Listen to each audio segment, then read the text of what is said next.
A familia de Basilia, por Gracia Iglesias e Sara Sánchez, editorial Miau. A orangutana Basilia ía ver a súa familia. Para festexar o Nadal, tamén mandoulles unha postal. Mentres esperaba o avión, cantaba con moita ilusión. Lo, lo, lo, lo, lo, lo. Estaba moi emocionada. Basilia era moi afortunada. Mais a neve que caía arruinoulle de súpeto o día. Cada vez estaba máis triste.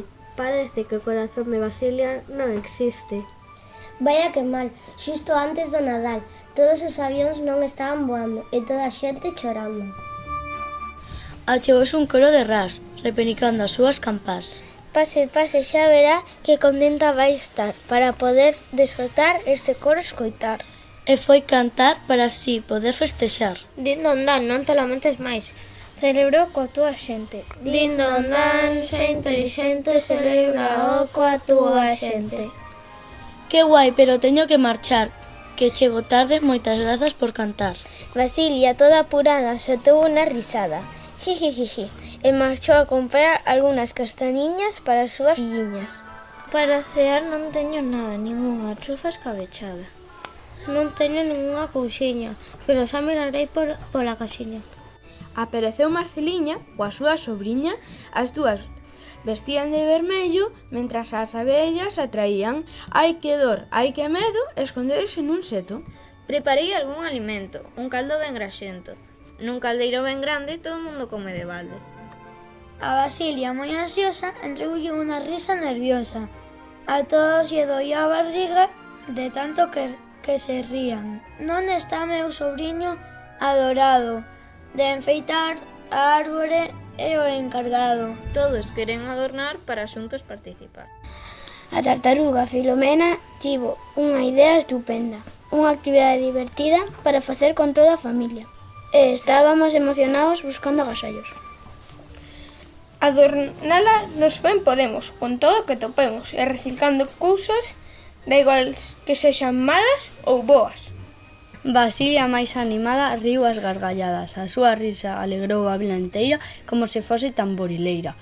Rindo e cantando, ía camiñando. Non teño guitarriña para cantar que nas pansoliñas, cos meus amiguiños que son tan bonitiños. Chegou entón Aparicio, seguido dun gran bulicio. E con guitarra e trompeta montou unha canción perfecta.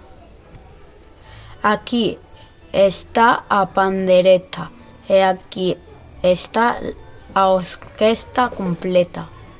E o autobús musical estaba a punto de empezar. Con gafitas e corbatitas chegaron as croquetiñas. As croquetiñas, con ese nome tan especial, son unha banda descomunal. Entre unha trompeta e unha maleta formaron unha orquesta. Tomasa, ben acompañada, puxo bisco na entrada. E con pastel de amor fixeron unha festa de esplendor. O bondadoso Valentino levou un flan de santiaguiños e a coala Clementina comeuse a tarta de tina. A señora Cabra casouse con señor Xirafa. E fixeron unhas filloas de queixo de cabra. E tamén os cadros antigos traen recordos de amigos. Basilia lembrou a súa vila. Timoteo e Cateliña, mazapán e brillantina. Basilia riu encantada. Ho, ho, ho! Unha festa improvisada. Seguiron chegando amigos. Tremenda montaña de abrigos. Chegou o cocodrilo que viña de visita do río Nilo. E cando se dirixían á mesa, alguén chamou por sorpresa. Era o señor Castor, que tiña frío e agora ten calor. Con unha cea tan maravillosa, esa noite sí que foi boa. E coa ilusión, a tartaruga saltou da emoción. Así foi como Basilia estivo rodeada da súa familia. Despois foron ver as estrelas, mentras poñían candeas. porque iso é de corazón, amizade sen condición. E a mona Basilia pasouno xenial ao longo do día de Nadal. E colorín colorado, este conto está rematado, e pola cheminea saiu disparado.